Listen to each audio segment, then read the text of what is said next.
Thank you, Mr. President. Thank you, Senator Erwin Tulfo. Senator Padilla is recognized. Opo. Ginoong Pangulo, napakaganda po ng mga punto na binitawan ng ating hinahangaan na si Senator Erwin Tulfo.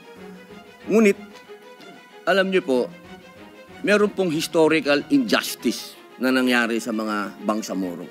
Kung ang usapin po natin ay sisingilin natin ang inang bayan sa mga utang nito sa Bangsamoro at hindi natin padadaanin sa batas, para saan po yung BARM law?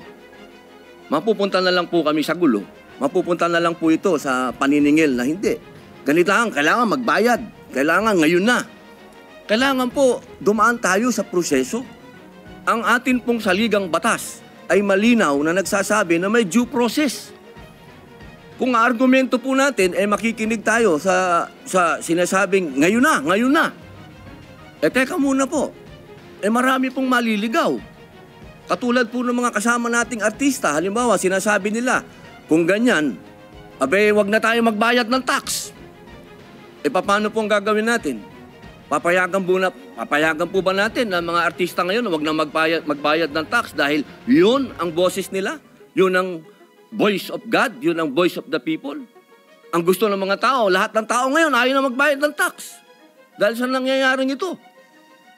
Ang gusto ko lamang pong linawin, Ginoong Pangulo, tama po, naniniwala po ako na ang tao'y galit na.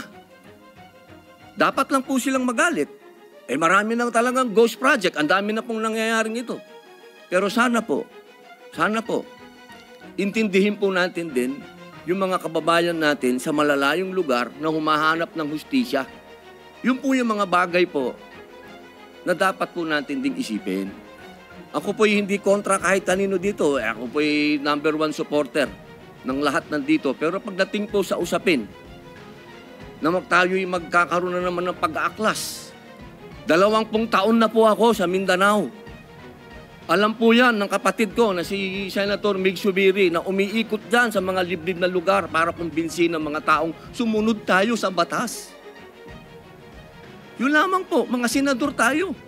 Gumagawa tayo ng batas. Ang batas kailangan sundin natin tayo mismo. Yun lamang po. Wala naman akong gustong sabihin kundi yun lang. Maraming salamat po.